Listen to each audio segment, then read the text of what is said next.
So hello, Hafide, and aloha. Good to see. Actually, there's a lot of unfamiliar names in the group today, but that's good. I'm glad that this is reaching a broader audience. So thank you all for joining us today. Welcome to the fourth webinar in the Pacific Desk 2021 webinar series. I'm David Hitzel. I'm the Pacific Desk Guam instructor, and today's topic of discussion is aviation weather. Pilot's perspective.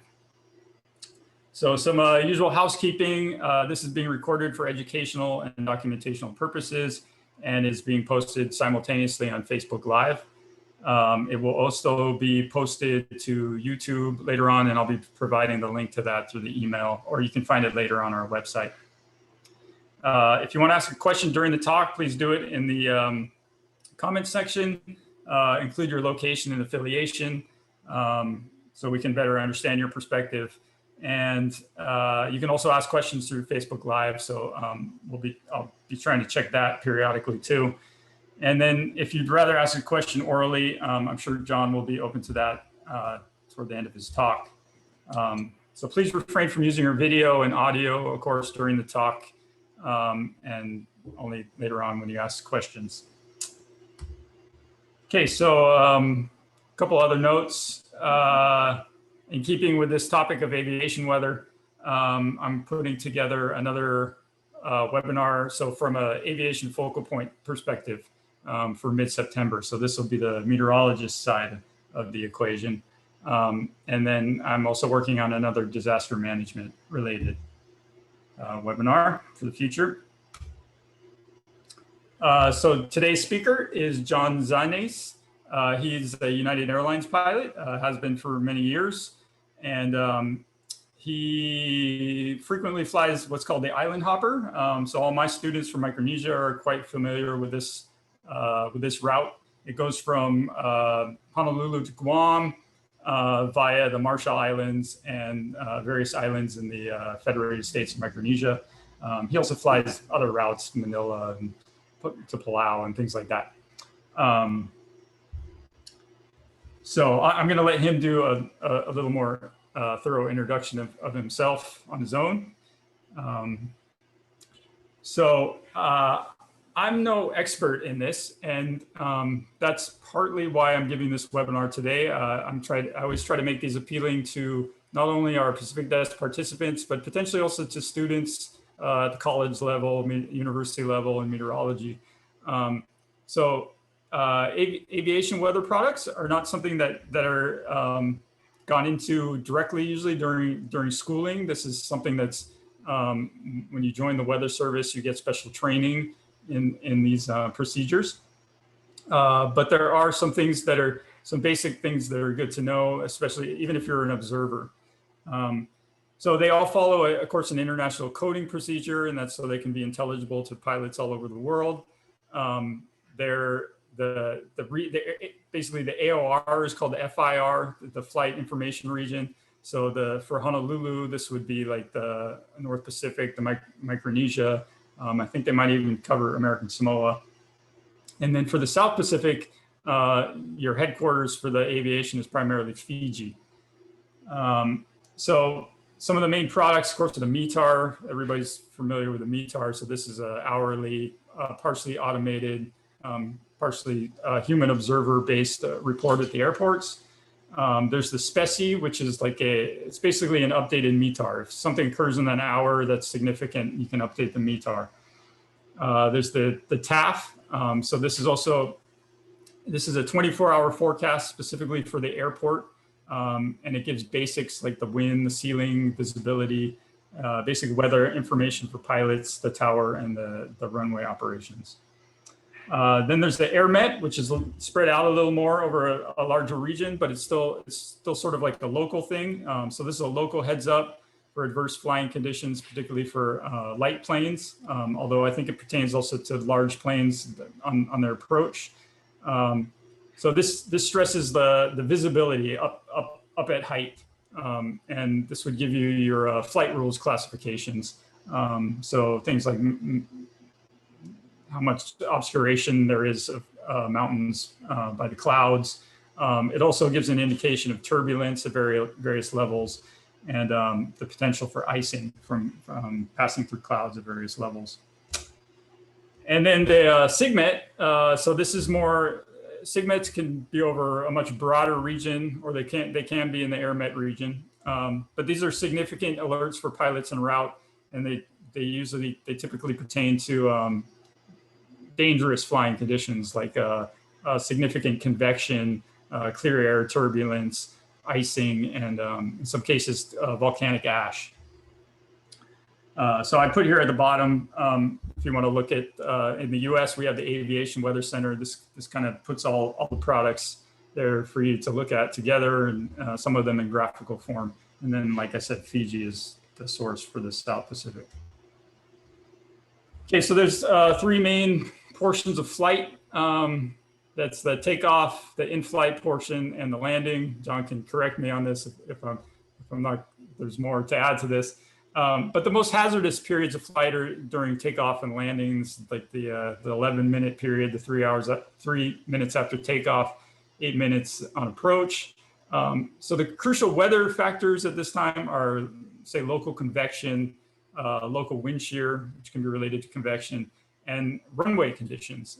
So John will probably stress this later, that the difference between a wet and a dry runway is really important, particularly on small islands that have notoriously short runways. So knowing what the runway condition is when they're landing can be very crucial.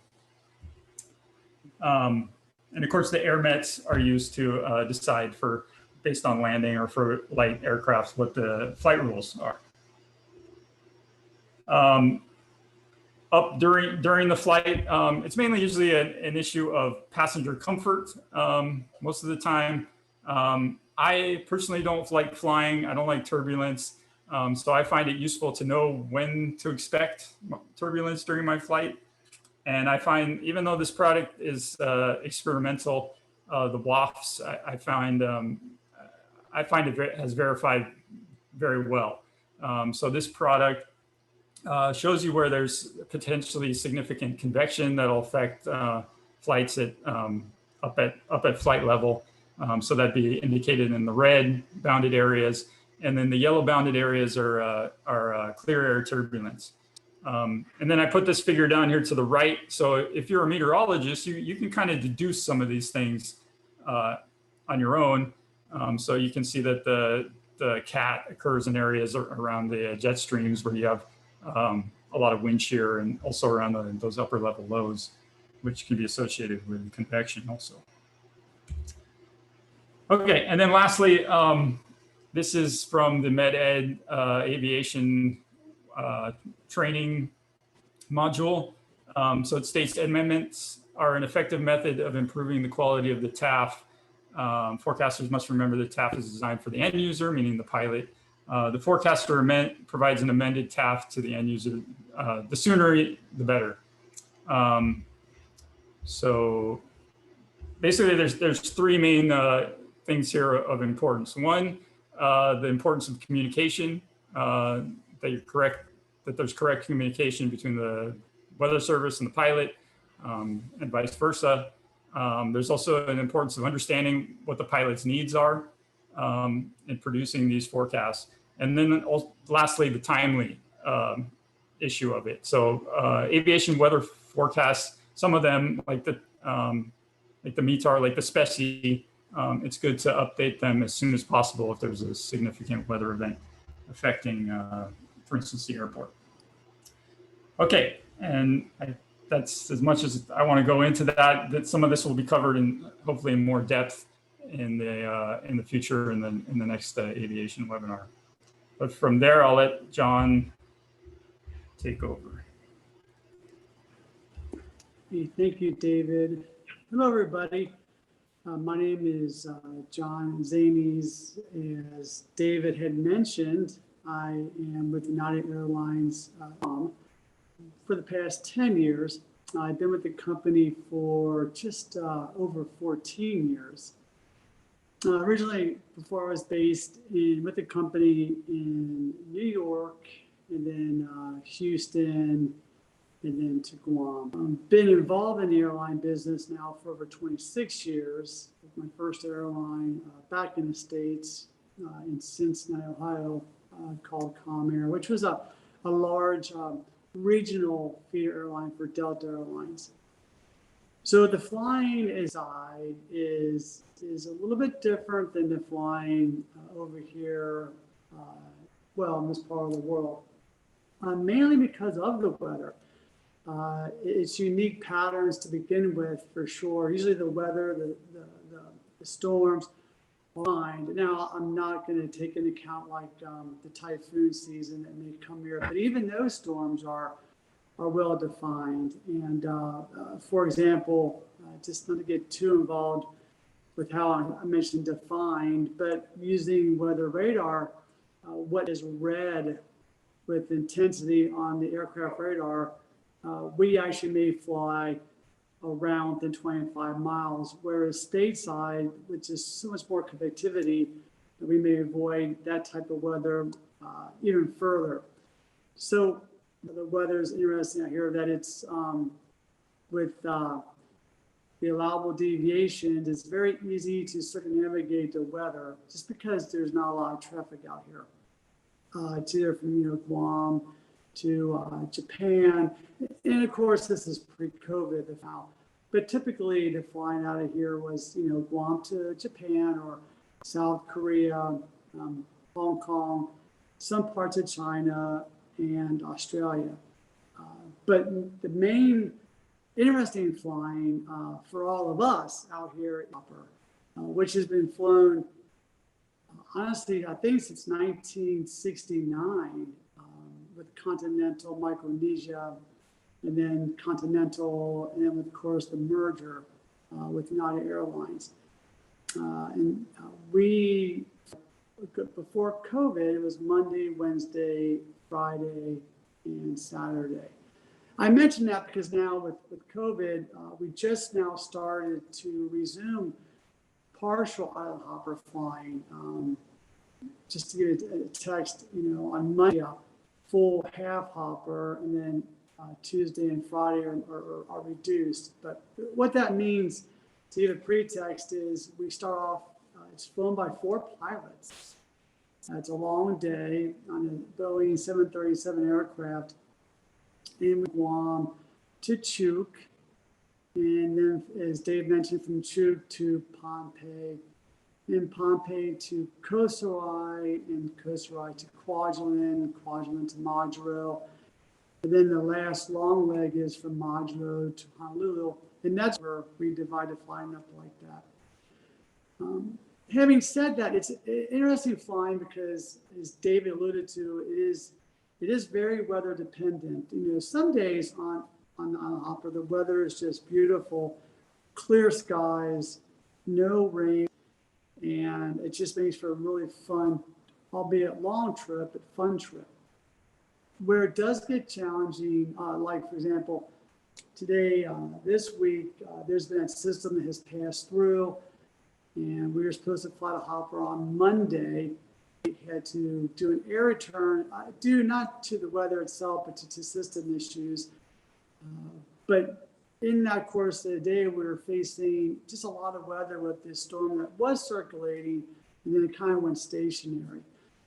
And that's where it is very, we do have the METAR, which we get, every hour. We do have the TAF. That all comes from our dispatchers in Chicago. But that's really for planning. The real world, we're about a half hour out prior to our descent, and we do what we call it an in-range call to both the company and to the local area for the weather. And that's where the planning really starts. We know there's not much traffic, and of course the person there will give us an update on traffic, but really the start begins with the weather. And my first experience out here years ago was it seemed like they were originally just reading the METAR. Over time, that has progressed to where the local station personnel are really good. They're giving us the METAR, which they have to do that, of course, to meet the regulations. But then they give us in simple, we ask, is it currently raining? Has it rained in the past half hour?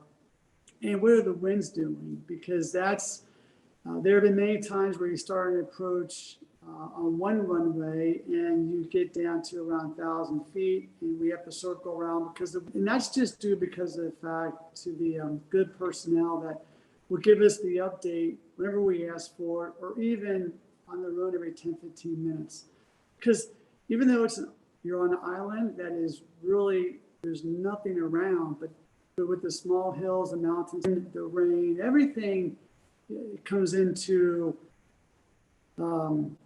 that perfect window, as Dave alluded to, literally before landing, and then taking off and climb out. And that's really just a small gist of how it is to get not just the METAR, but the current situation that they're seeing. Now, there are challenges with that, and I'm sure the participants are probably thinking right now, they know those challenges. Sometimes is the equipment work. Previous discussions with David in the class we've had, we found out that sometimes the METAR that's being given on the islands from the station, it's not even on the airfield. And that pertains a little bit of a challenge because, as you know, if it's from an area that's 3 miles from the airport, the winds will certainly be different than when they're on the actual airport. So we as pilots, we really rely on the folks that are actually on the weather as it is, even when we ask, is it raining or has it rained? So those are the challenges, kind of like in a very small comparison, because you can plan all day for the event, but it does come down to just the last, in this case, the 5 minutes on the arrival, and then to the 5 minutes after departure, because that's where everything's decided. We may have planned for this, but things literally can change, as you know, on the islands, very, very fast. Whether it's a passing with no winds or a passing rain shower with gusty winds, and then 10 minutes later, it's just gone. You factor into those challenges, by the way, we also have, which does coerce with the weather, as you probably understand, there is no ATC, air traffic control, there's no tower, no one controls the traffic. So when we get our clearances through air traffic control, which actually is in San Francisco via satellite phone window. So from engine start to departure, we have 15 minutes within that window to depart. And as I'm sure the folks know, on the islands, the weather can change a lot in 15 minutes. So that we face usually on the island hopper, but it just adds to the fun of the in nature of what the island hopper is. But we couldn't do it without the great folks that are there on the field that give us the information accurately every time. I see your name, but I'm not sure if I'm. Do you hear me okay there, David? Any questions at this point? Ooh, okay. I hear you perfectly. Oh, yeah, you want to do it that way and have them ask questions as we go? I would like that, because I don't want to, this is my first time doing anything via Zoom. Usually it's in the class format, so I kind of miss the interaction and all that. But I don't want to get technical. I really can't see people's faces. Are they like being bored? Or are they showing interest? Or they have a question they want to ask me? So I'm missing that feedback. But it's very easy to get too technical, and I don't want to do that. Yeah, not that they would understand, but for example, I to rain and how it affects the aircraft performance on the runway. Is the runway grooved? Is it not grooved? And the stopping action, the braking action. So really important. I just can't stress enough about this is if it's a wet runway, really the approach different than if it was a dry runway. So yeah, that'd be perfect. If you could just ask questions, or I could talk more about a certain area if you like. Okay.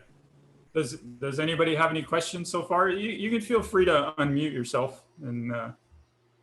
If I speak too fast, am I speaking too fast? Nope. Again, my first time on Zoom, so I'm trying to make sure I don't. Okay. Yeah. Yeah. Not knowing if somebody's there on the other side of the Zoom world is just welcome to the Zoom COVID experience. Yeah, the people and. Yeah.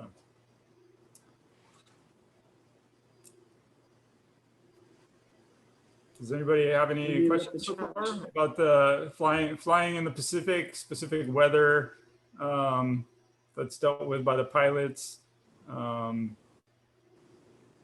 specifics relating to the airports, because it's, as John was pointing out, it's different landing on Chuuk than landing in San Francisco, in terms of what kind of information you're getting, where you're going to get it from, and well, exactly. And just if I said there is no air traffic control, so everything we get are from the folks that are working on the field, giving us more than just the METAR. Also traffic advisories, and something as simple. Again, I'm gonna get over. But there's a system called the PAPI, which it's a visual indication that allows, of course we have the approaches, but there's a visual slope. And a lot of times we can't activate that PAPI with the radio, but it's the person that saves the day is the person that's on the field when they key their mic, and then the PAPI, which is a light indicator on the side, illuminates. So, I mean, these folks there do a lot with the weather, that's for sure. And it may not be, I know they know this, but maybe your audience may not know that, if we cannot get the current weather on the field from those folks, legally, we cannot land without current altimeter setting. And the METAR does not give us a current altimeter setting. It's within the past, hour, but it's not current. Now, we can debate, the fuel situation, are we going to land and all, but I'm saying legally, without that current altimeter system from the folks there, we can't even land the aircraft legally. So they are key to our success every time we fly the Island Hopper. Okay, so we have a question. This is actually from the Director of Pacific Region for the National Weather Service. What is the most challenging airport to land, depart along the Island Hopper route, and why? That's a good question. Well, I think that would depend on how long the pilot has been in Guam, and are they new to the aircraft? Definitely. In the entire system of United Airlines, the shortest runway that we operate is there in Koh Sarai. It's the narrowest as well. So we fly there in the daytime.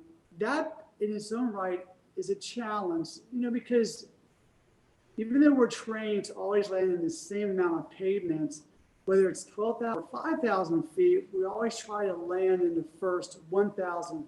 If the runway is less than 7,500 feet, then our policy dictates we must touch down main wheels in the first 1,500 feet. So that's pretty straightforward. Short runway. I think the most challenging runway on the Island Hopper is also on the Hopper would be the night Chuuk landing. Any island at night is a challenge because with Chuuk you have the winds, but it's called the black flying to the islands. The runway it's a Christmas tree. It's so lit up, it's so bright. You can see it from 30, 40 miles out.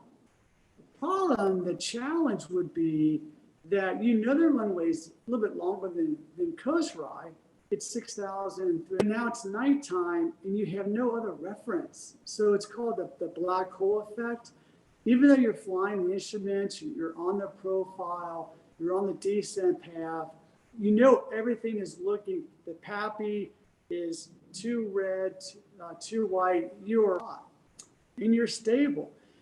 It's that last 200 feet when all that kind of goes away, in the sense that now you're using your visual perception and you're switching your focus down the runway, and you lose that sight picture. It's a black hole.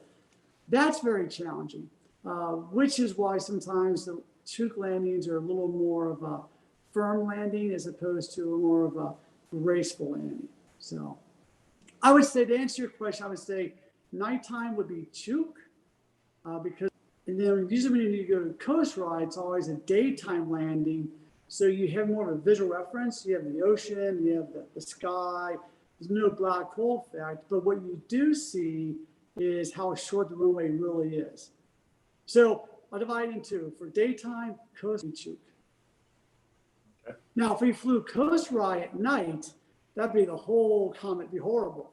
Not horrible. That would be definitely the most challenging, would be flying coast ride at night. But we only fly coast ride in the daytime, just by the way Island Hopper operates. Okay. Okay, I'm not surprised about. I was thinking you would say the place with the shortest runway, but I'm a little surprised you didn't mention. I think it's Chuk and definitely Ponape. There's what we call mesoscale weather issues. There's flow that comes around like promontories, and it's accelerated flow, and there's wind shear, and but those aren't too much of a problem. In the winds. Well, because it's interesting, David. We actually anticipate that. We understand that we're going to get an airspeed reduction from the winds over the mountain there. So we anticipate that, even though at night in Chuk you anticipate the black hole effect. It's just physiological. There's no reference. So no matter how, I just flew a Chuk Ponape just last week. And, it was, I think also too, the factor what adds to that challenge is, that the Chuk Ponape flight it's called the mini Island Hopper. Typically, it's a little different now in COVID, but to give you some context, usually it's only two pilots. Then you fly Guam, Chuk, Ponape, Chuk, Guam. So legs, you start at 7 p.m. at night, so you get back at 5 in the morning. So you add fatigue and all that. So fatigue, night flying, that's where the Chuk becomes the more of a challenge at night. So, right. And I remember daytime. I remember you saying there's you can't just have one pair of pilots fly the whole route. You got to bring other pilots because you're only allowed to fly certain amounts of time, right? Right. Yeah. Right. There's 3 pilots. And then what happened is the FAA had long time coming. They changed the rest regulations of how many hours a pilot could fly. Because remember, they were originally designed back in 1950 for a change. And it was numerous sleep studies that we had done here in the Guam base, and they figured out the best way to do that would be to have 2 captains, 2 first officers, essentially 2 crews. And what we might find interesting too is to get the Guam aircraft are the only Boeing 737 aircraft in the world that have crew rest seats.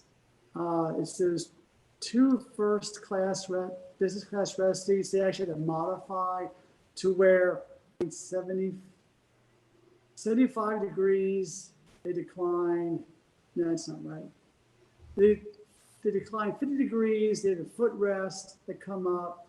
And then to get that recline angle, the company has to block out the 2 business. So there was a whole work through just to get the exemption to fly the Island Hopper with the 4. Otherwise, it wouldn't exist. So yeah, what the company has done to make this island hopper work over the years is impressive, really. And a testament to the aircraft too. You know, on the island hopper, I'm not sure if most audience knows that we have 4 pilots. We have 5 flight attendants. Normally it's 4 flight attendants. And also on the island hopper, it's a FTR, a flight tech rep is what the official term is.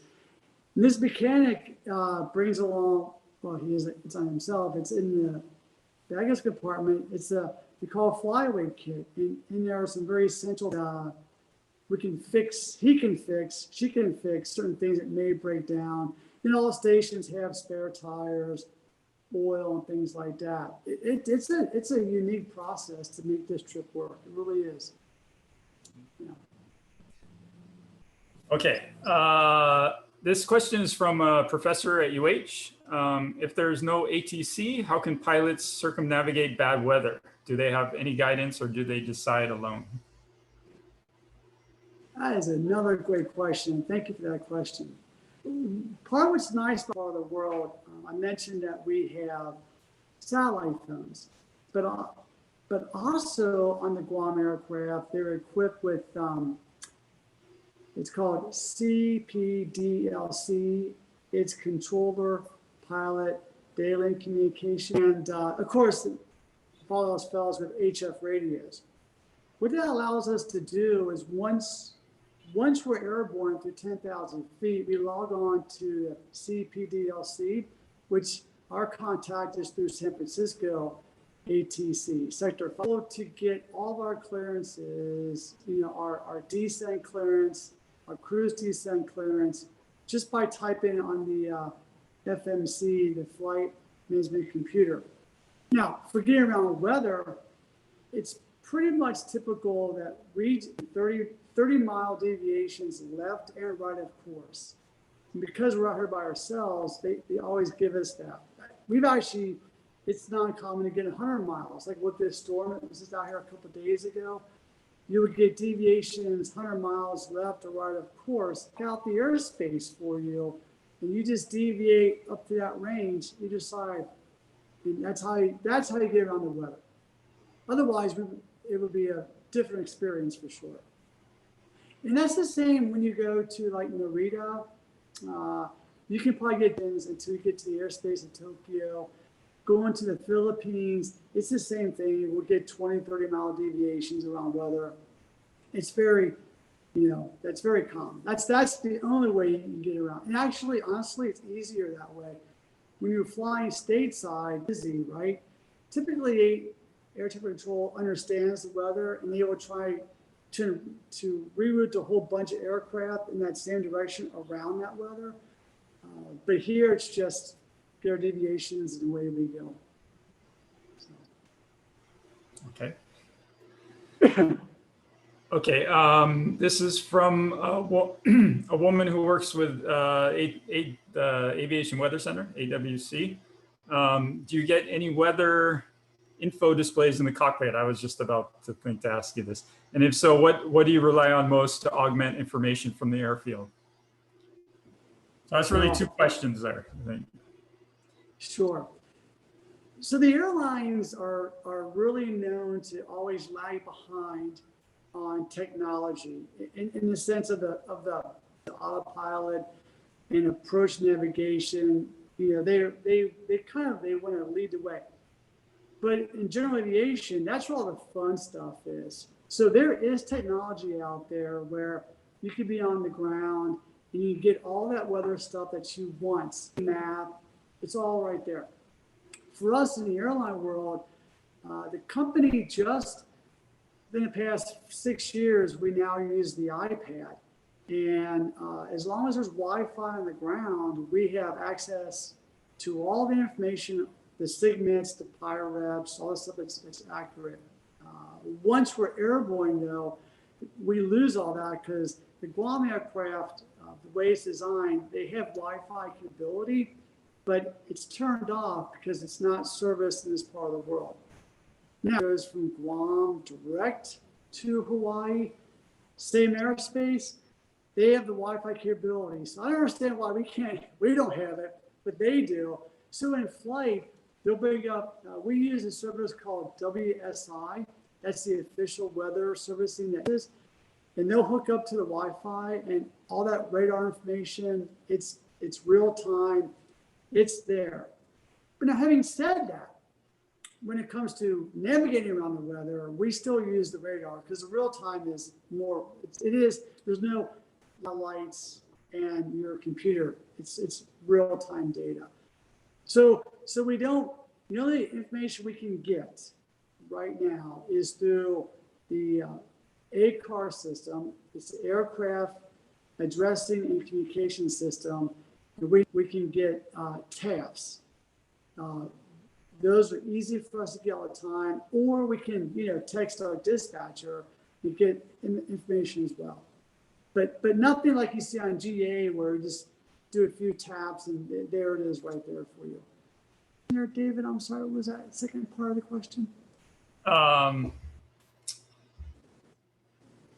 What do you do, or what do you rely on most to augment information from the airfield? From what? I'm sorry? What do you rely on most to augment information from the airfield? Oh, well, so earlier, I'm going to say again, it's the people that give us the real data, because when they read the METAR, we already have the METAR in our hand. Literally, what they're reading, we already have. What we use to really address is when we ask them, the winds, the altimeter, is it raining or has it rained? Or is there a rain shower in the area? It's that real-time interaction that definitely 100%. Did I answer the question? I think so. So what you're saying, if you're doubtful about a METAR, you can radio into the airfield to get, if you're close enough, or how would you? Yeah, usually when within 20 minutes of landing, we're already talking to, so when we address it, when we first call in, it will say Chuk traffic and announce that, we're around Chuk radio. And that's the key for the person that's on the field, that they're going to give us the METAR. And we already have information right in front of us. What they read, we already have. So it's that beyond, it's the next question we ask about, okay, thanks for that rain in the past 10 minutes. Is it raining right now? Are the PAPIs working? Things like that. It's that interaction with the person. I mean, essentially, that representative is our ATC person for the next, ATC or aid for the next 10 minutes for us. Yeah. Okay. The Science and Operations Officer at WFO Guam is asking, how do you receive our amended TAFs, and when are these amendments too late? So the amended TAFs will come generally in two ways, through dispatch once we're airborne, or if we're logged on to CPDLC with San Francisco, Sector 5, they will give us, and if there is no CPDLC and we have HF, we'll get those through HF radio on San Francisco HF. When are they too late? That's an interesting question. I don't receiving an amended TAF where we've already passed that weather. They seem to be pretty up to speed on when we get that information. If anything, we get it probably way more in advance than we ever do to shore. I said in my 26 years in the airline business, I can't ever recall receiving a TAF or amended TAF that was like, I could use it 10 minutes ago, no. Okay. I think this is one from one of our participants. Like you have mentioned about METAR, does not really help as it has been issued earlier or prior to your landing or departing. Is there a local routine observation that is taking place? Local routine observations takes place for landing, departing as part of Annex 3. If there is no local routine observation, how would you be able to land or depart? I don't know what Annex 3 is. Yeah, well, like I say, officially now, just to be clear, is what we have to have to land or depart. And going further regulations, we just need to have the local altimeter setting to land. Once we meet those requirements, if I would even go a step further, now we generally don't do this in the airline, but there is all of our flight plans are IFR, instrument flight rules, which means, before we take off, within 15-minute window. There is a provision though, so in the United States, controlled airspace generally is 18,000 feet and above. Now, around certain airports, it can be as low as 2,500 feet, but generally out here on the islands, outside of Guam, all the islands, that airspace that is for positive control is at 5,500 feet. So technically, now, again, we would never do this, but if you're talking to, well, actually, I can't think we would ever do this because we always have a fax machine. We always have a phone, but we could take off under visual flight rules. And then once airborne, get a clearance before going feet. But I can never see a situation where we would do that. Now, probably more important would be the case, we're in coming for a landing. I addressed this a little bit earlier. And there have been times where in range, and there's no one on the field to give us a report. It's very, very, it doesn't happen a lot. But there are times when they're late getting to the field for whatever reason. Things do happen where we probably will be unable to get a local altimeter setting. The pilot legal course, and when the weather's good, I'm assuming the weather's nice, would be to go below 5,000 feet, get a hold of ATC on the CPDLC, and then just IFR clearance, and then land VFR. But in my 14 years out here on Guam flying, it's never, ever, ever, ever been close to being an issue. But there are other options for us to do. So. If I get too long-winded, David, just tell me, okay? I'm sorry? If I get too long-winded, no, well, you're never too long-winded to me because I'm always interested in this. So I like all the details. We had a question. I'm curious what flight level is typical across the Pacific. I guess that would depend what latitude you were at, but possibly. Yeah, well, that's an easy question. Right now, in the COVID world, our loads are just so, we are between 40,000 feet or 41,000 feet, just because we get if the winds favor that and the fuel is better, we do that.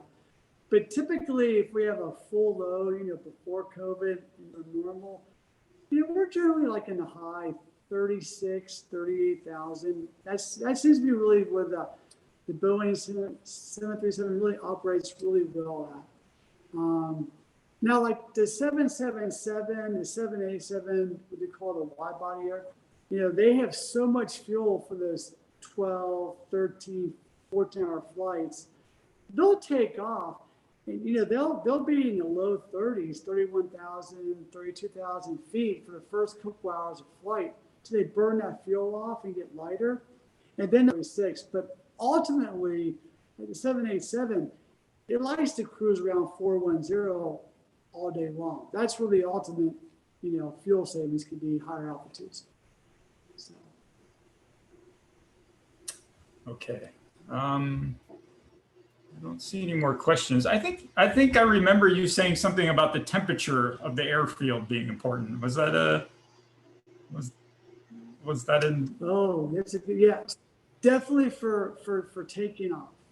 Yeah, there are days, you know, with a hot day does affect our takeoff performance. So if it's like 33 degrees Celsius sometimes, which can happen out there on the islands, you know, we generally, you know, it's, you know, do you take less fuel to get on more people? Well, if the weather is nice at your destination, then you probably, because, you know, we had to land with the federal aviation regulations where they still stipulate you must fly to your destination, try make an approach, go missed approach, and then fly thereafter for 45 minutes at normal cruise. So at minimum, that's what we must have in our fuel tanks once we land. Typically as pilots on the islands, because as you well know, there aren't many options. You know, if we're flying Guam to Chuuk, and let's say we get to Chuuk and, you know, we can't land there because I'll make some airplane stuck on the runway or there's a big hole in the runway. That one runway is not usable. We're going to one more place, and that's going to be probably back to Guam. If it's island hopper, we may try to go to Pohnpei. It's a long way to get back to an island, and that's why we typically might carry a little more fuel than just what is required for the reserves, the FARs. So on taking off, that becomes a factor on a hot day.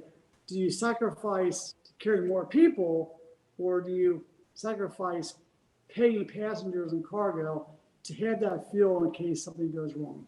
And if the weather's bad, definitely we're going to take on more fuel. If the weather's nice, then we'll probably just go with what we have to have legally to get still plenty. You get it on the paying passengers and the actual cargo as well.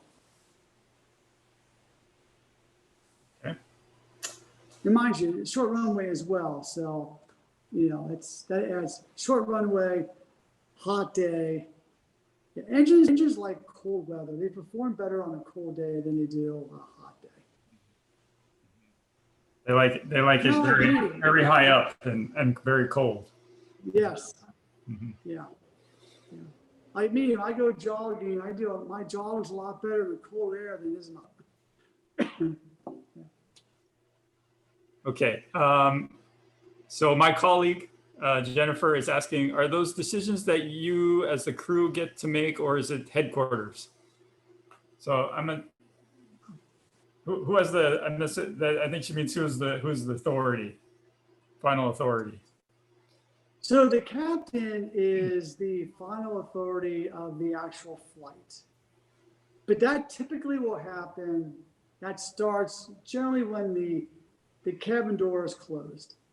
When it's open, there's a lot of people, including the captain, who makes these decisions. You know, the flight crew has no bearing on who gets on the aircraft, who doesn't get on the aircraft. Or the flight crew has no bearing as well passengers and take on more fuel. It's usually it's the dispatcher, it's the captain, it's load planning. They'll make those decisions together to see what's the best idea going forward. Hopper especially, it's not just Guam to Chuuk. You know, you're thinking 4 islands down the road. And on the island hopper, we carry a lot of mail. A lot of times we're the only source of cargo. There is Asia Pacific, but generally it's us that gets the cargo. Chicago will be involved in decision making when it comes to will flight go, the cancellations. For example, on our air return on Monday, we took off out of Guam and we had some system issues away from Guam. We turned back around and landed in Guam. That decision was based on the flight crew, the captain, first officer. We're also talking to dispatch. Once the airplane landed in Guam, you know, it's a long day for 4 pilots, but certain limitations for our duty, we have a window, we can still go. So we're in that go mode. But it's Chicago that has the bigger picture. And they look at the flight attendants, their duty day, their schedule. Because mind you, the flight attendants, they're all governed by what they call flight and duty times. How much flying in a certain 7 days, how much rest in a certain 7 days. That's all being calculated on running totals. So they're looking at that. They're looking at the air. So we have 7 aircraft now. We had 14. Then pre-COVID 12.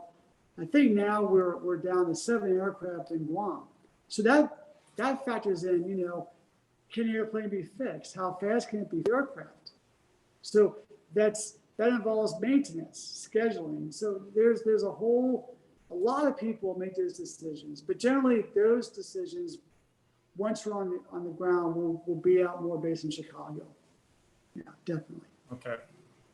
I have a friend in Guam who told me, I think this was in the 90s. He's a fair bit older than me, but he was flying to Palau, and there was a tropical storm, borderline typhoon, and the pilot decided to land. So they went down right in the storm, and that's the pilot rules once you're up in the air, right? They make the decision. Well, this is true. But even since then, a lot has changed.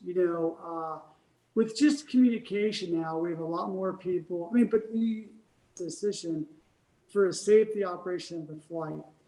But now we have so many different rules and regulations that help us make those decisions.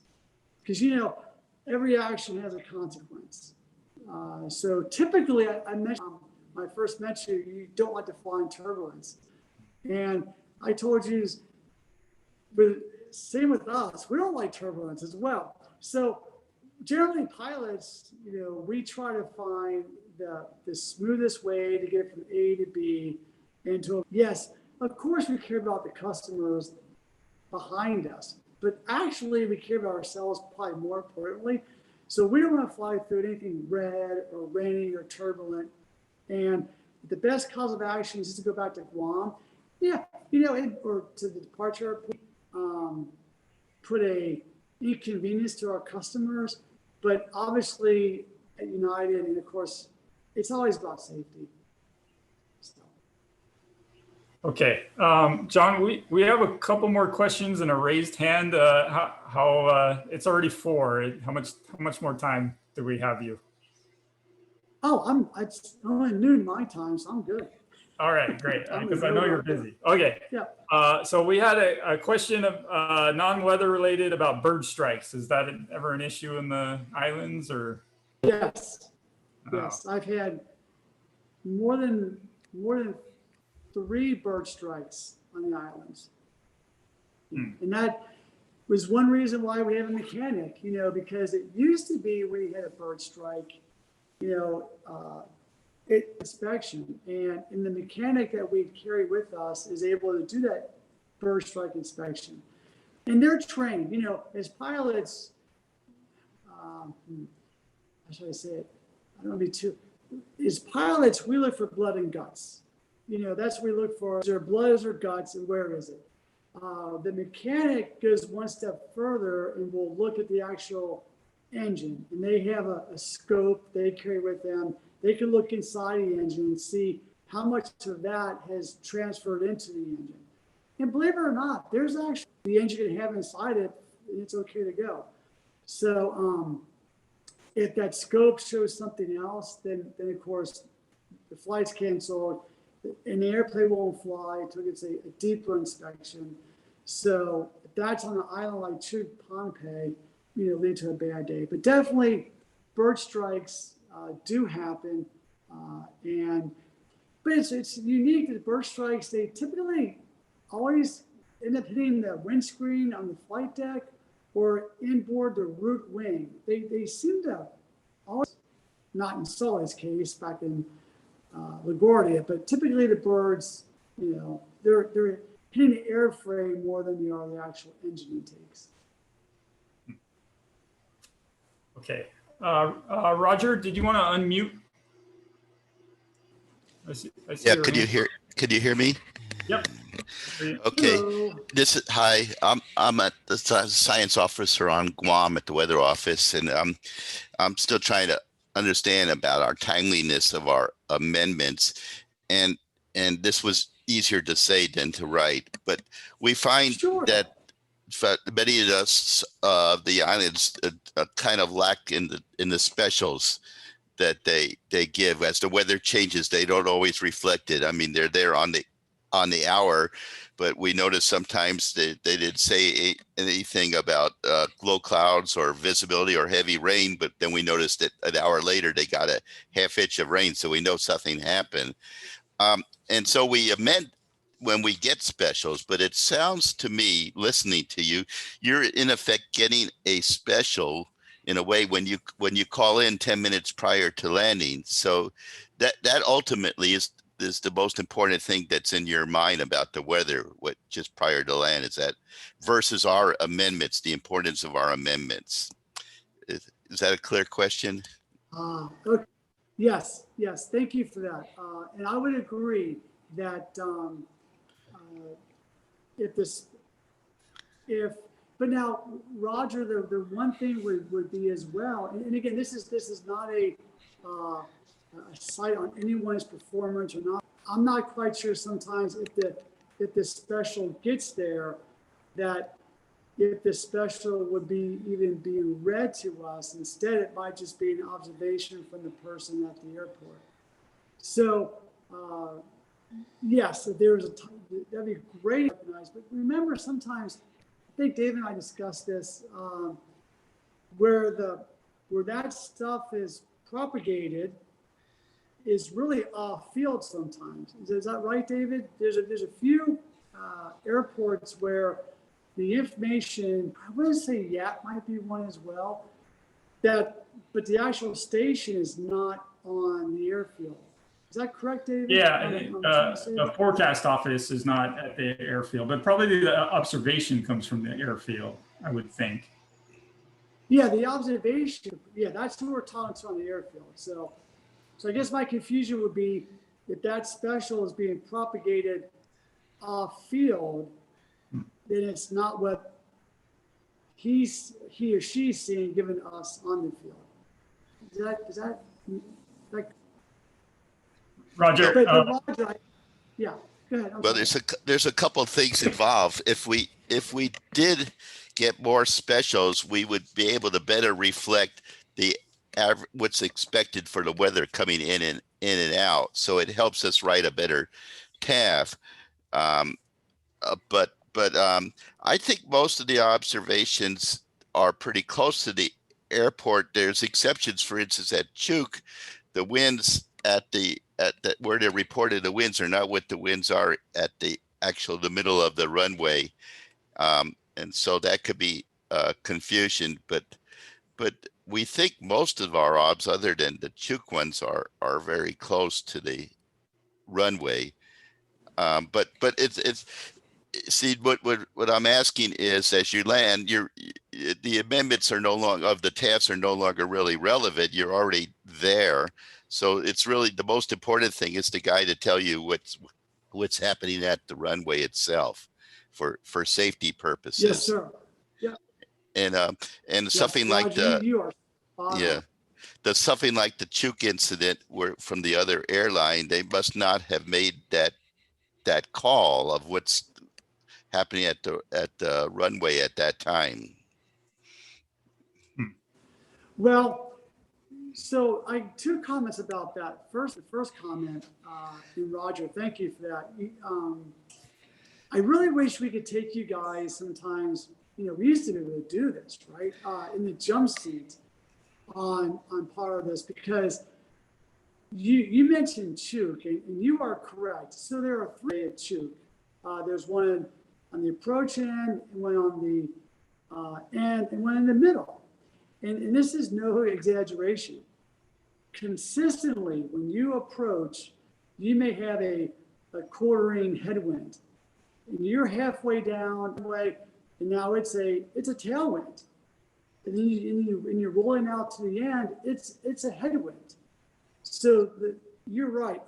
That is consistent in Chuk, just with that, the mountain there, and then what Dave mentioned earlier, I can't pronounce it. It's all we know to expect that.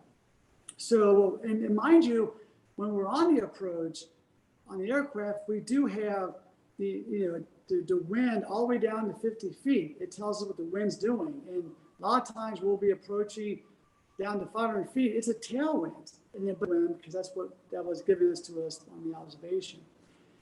As for the incident you mentioned earlier on the other aircraft that had, I can't speak to say what information they did or didn't have.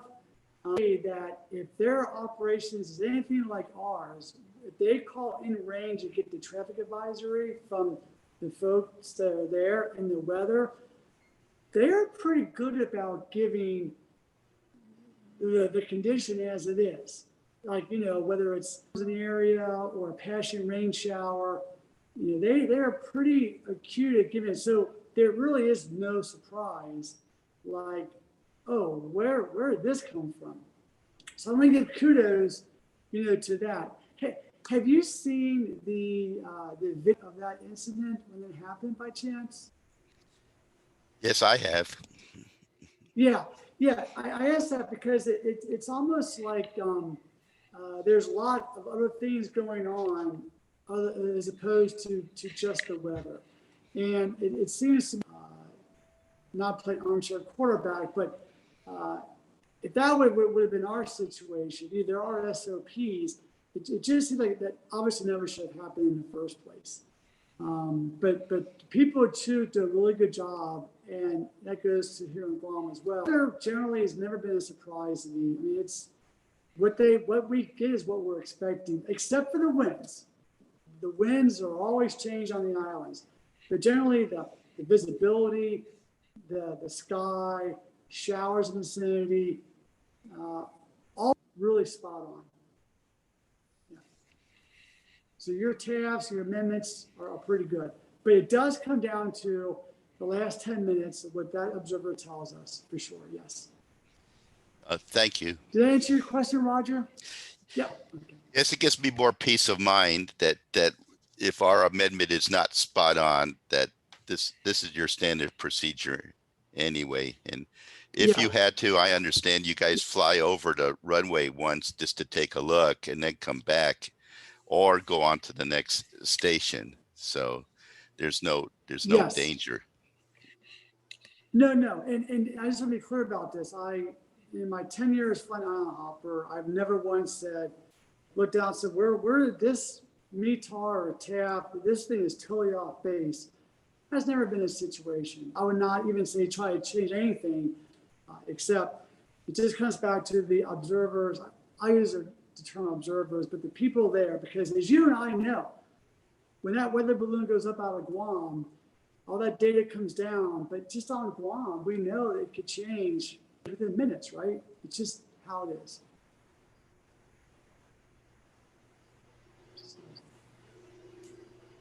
So thanks, Roger. Okay. John, do we have time for another question?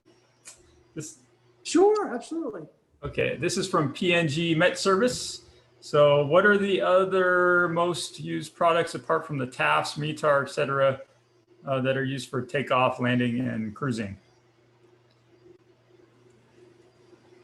Great. So at the airline, they use Sabre, SABR, and it's a program I think United Airlines really got involved in back in the early 80s. And the pilots are literally hands off on all this information now. This comes from Chicago. Aviation is aircraft specific. Now, I'm not saying Boeing 737 specific. I'm saying all the data for takeoff, for landing, it is based on the aircraft. It is that detailed down to the. Now you might say, well, aren't all aircraft the same? Well, you would think, but as aircraft go through maintenance, some have certain updates, different engine times. It's based on how the engine performs from day one to 10 years. So the data is very specific. And that is how we will get numbers that are preliminary. The pilot will input a cost index. And the cost index is just something that the company defines. The importance of the flight is the first flight of the day, last flight of the day, how fast they want to operate that flight based on cost index. And it's just what it says, by this number from 00 to 200, that fuel burn takes maintenance, the crew, the fuel that day, where they bought the fuel, and what's the best cost analysis. So we start with the cost index, and then we input the preliminary zero fuel weight, the weight of the aircraft without no fuel. Who's paying, the weight of the paying people, and how much the aircraft weighs. And then we anticipate that we put in the flight level we're going to cruise at with the winds. And that would propagate for us a preliminary data for takeoff. That would give us our first takeoff. And you may know, the airlines, we never hardly ever take off with max thrust, normal thrust. It's always a reduced thrust number. And that's based on engine savings. They've done through all this analysis by doing reduced thrust that improves engine life over time. That's done by Boeing and by Airbus. So the only time we take off with 100% thrust would be if suspected wind shear, auto brakes aren't working, wet runway. Really, it's always just reduced thrust takeoff. And that all goes into Sabre. And then once the numbers come across, the final passenger count, the bag count, that all goes into the Sabre planning. And then through our ACARs, and it just prints out, here's your setting, here's your flap setting, and this is what you use for takeoff. It's pretty impressive. It's made my job a lot easier. So, yeah, a lot less work for the first officer, yeah. Okay, so this is going to be the last question, and I'm going to rephrase it a little bit. So are all the airports, do they all have observers, or do some of them only have automated observations? No, every island has an observer. We cannot land the most recent altimeter setting to conduct the approach. We do a lot of RNAV approaches, which are satellite based, and we need that current altimeter. Well, all the airports don't have an ATIS, right? Where it's an ATC. So yes, every island has an ISO observer, and they give us all the information currently. Yes. Okay. Every island. Okay, so I'm gonna let you go. I would like to continue this discussion for hours, but if there's more questions, David, I mean, I'm yours. Okay. Yeah. All right. Okay. I don't want to abuse your time. But yeah. Okay. If anybody has some other questions, this is your chance. Yeah, this is fun. This is a learning experience for me and everybody else. So. Okay. So I think this question is from a student, and it's kind of the question I would have had as a student too. So this is, if you have you ever had to fly through the ITCZ? So I think when you're a student beginning in meteorology, you get this impression that the ITCZ is this wall of convection, and it goes up to 38,000 feet, and how are you going to get around it? So maybe you can go into more of the reality of that.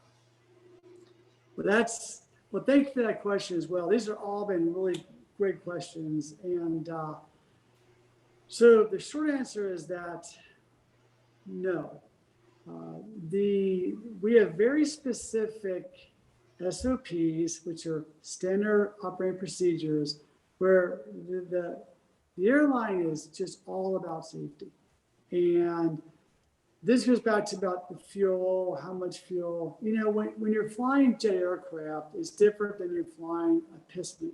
We can we can go around weather, for example, 100 miles and only add 10 minutes to our flight, maybe 15 minutes, whereas you're in a piston aircraft, it might be 25, 30, 35 minutes added to your flight and a lot of fuel burn.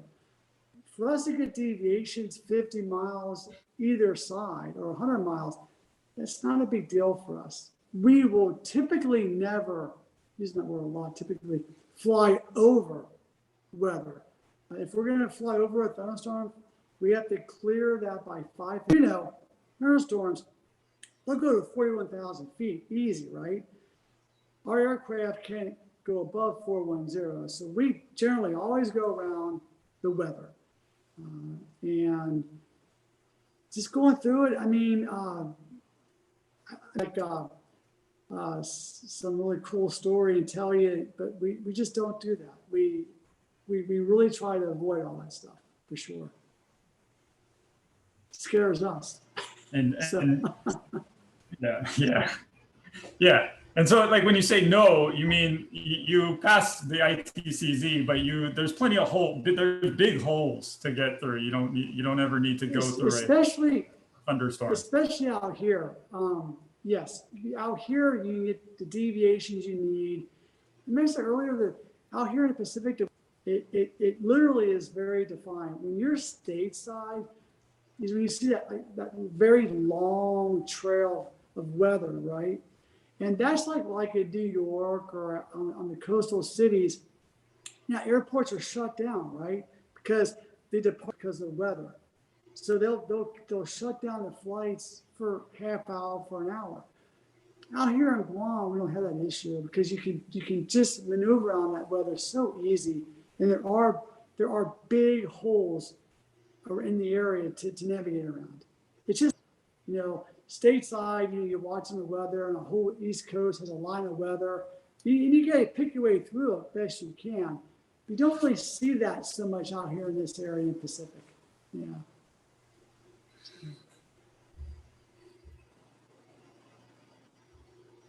Okay.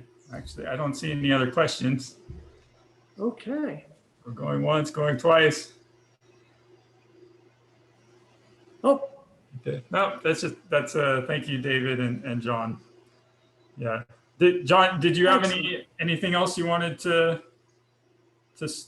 I just want to say, sure. I just want to say thank you for allowing me to be here and talk. I really do miss the interaction of seeing people. I mean, physically. So hopefully we'll get closer to.